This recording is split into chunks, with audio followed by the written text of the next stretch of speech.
Hey again everybody, I just made a Skyrim video, which I'm planning on putting both of these up, but this one's going to be focused on one of my new favorite games. It's probably going to stay in my top 5 favorite games of all time, because it's just so good.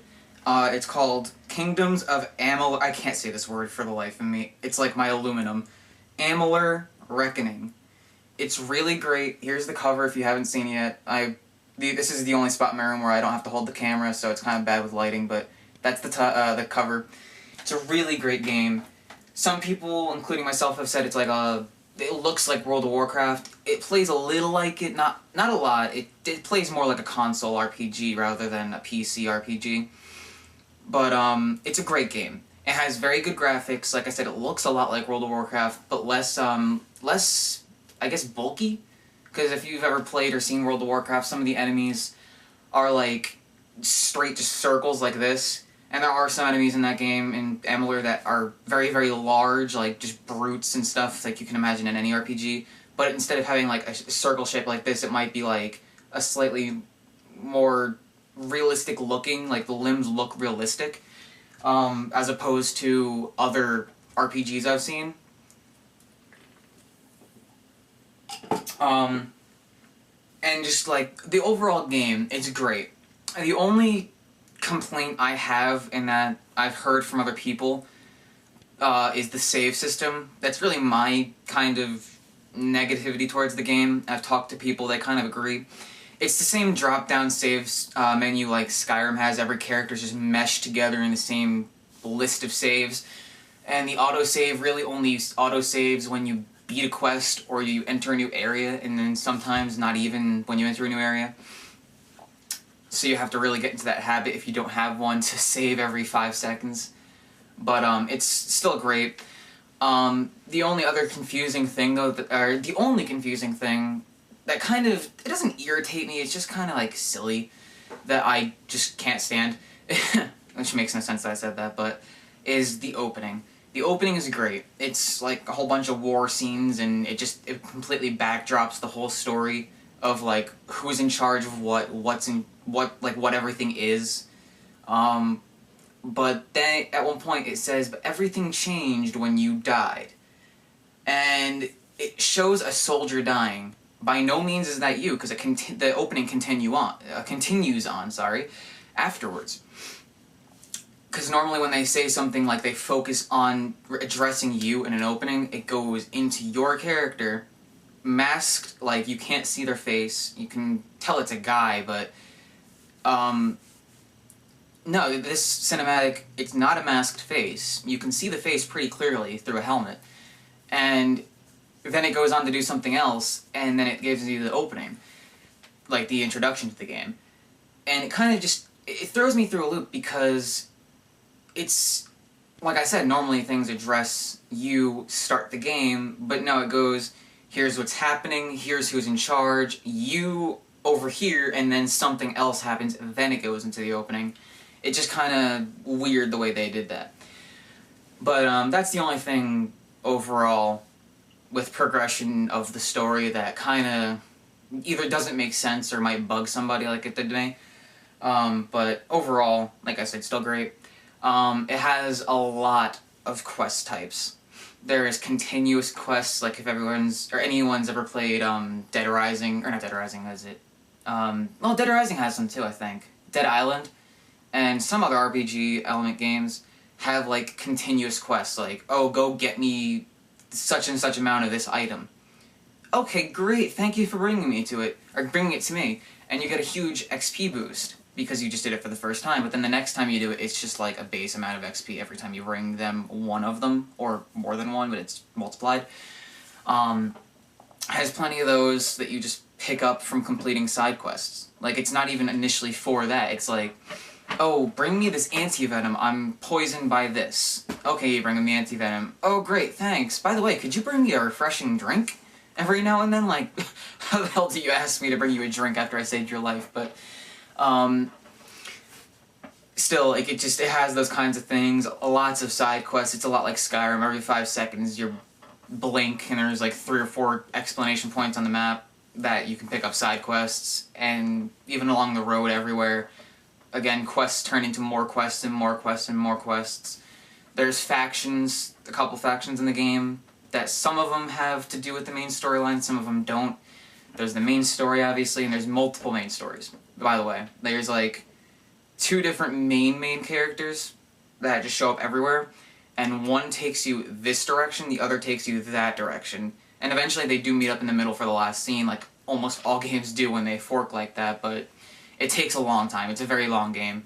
I averaged about 30 hours of gameplay on my one character that I beat the game with, and I probably only grinded levels and did like out of the way side quests for about 2 hours worth. So the whole main story took me about 28 hours, at least. That's quite a long story. I'm very satisfied because most games don't actually give you a long storyline anymore, at all, ever. But beyond all that, what I've already said, there's, actually, I write down things sometimes, like I did just today. I can't think of much else. Oh, actually I can. It has, next to, actually even Dragon Age kind of failed here in Skyrim too. It has one of the most, I don't know how I should word this, advanced inventory system for a console. Or even just RPGs in general. For some of them, like Dragon Age is not much different on the computer, it just plays more smoothly.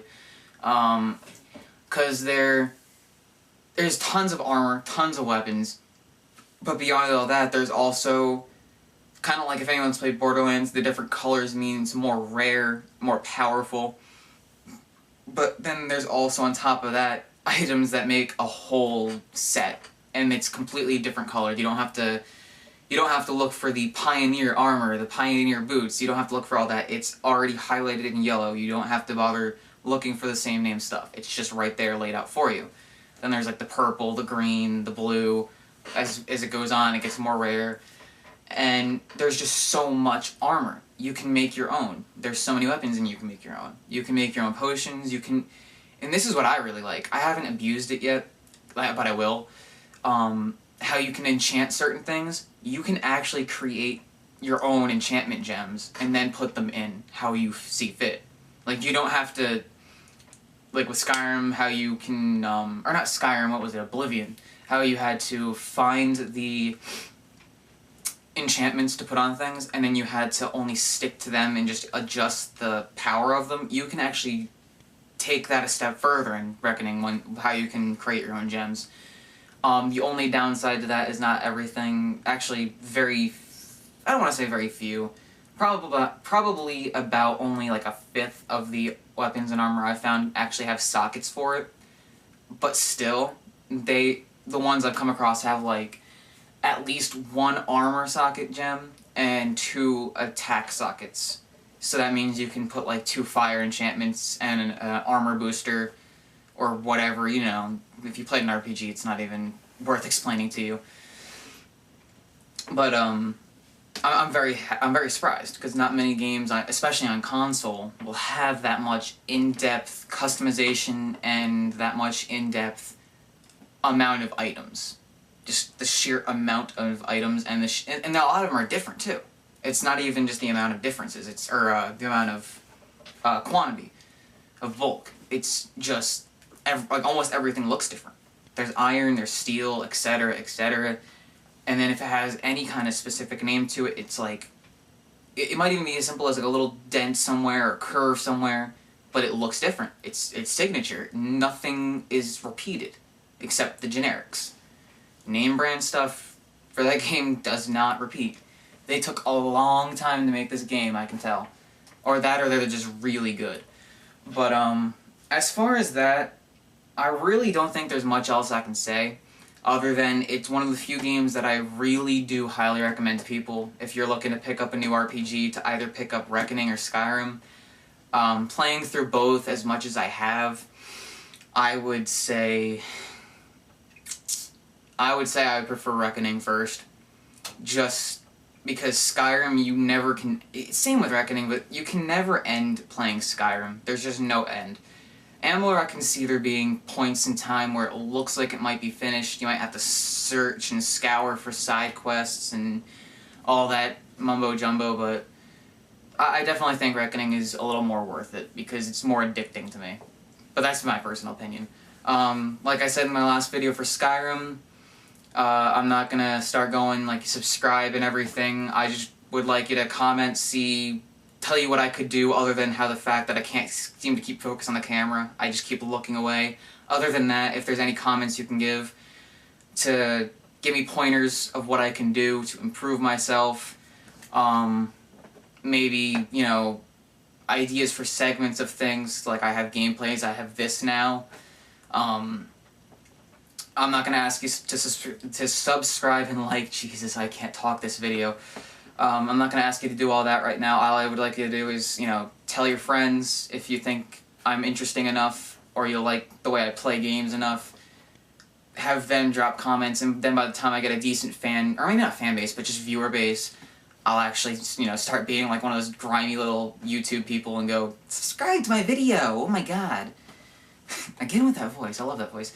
Anyway, so like I said, please let your friends know, please be honest, and actually give a few seconds to comment. It would really help me a lot. I really want to start doing this for people, people's entertainment. I enjoy doing stuff like this because I enjoy talking about topics that intrigue me. And I wouldn't mind talking about things that other people like too. So let me know what would be interesting. And again, thanks and bye. If I can hit it off.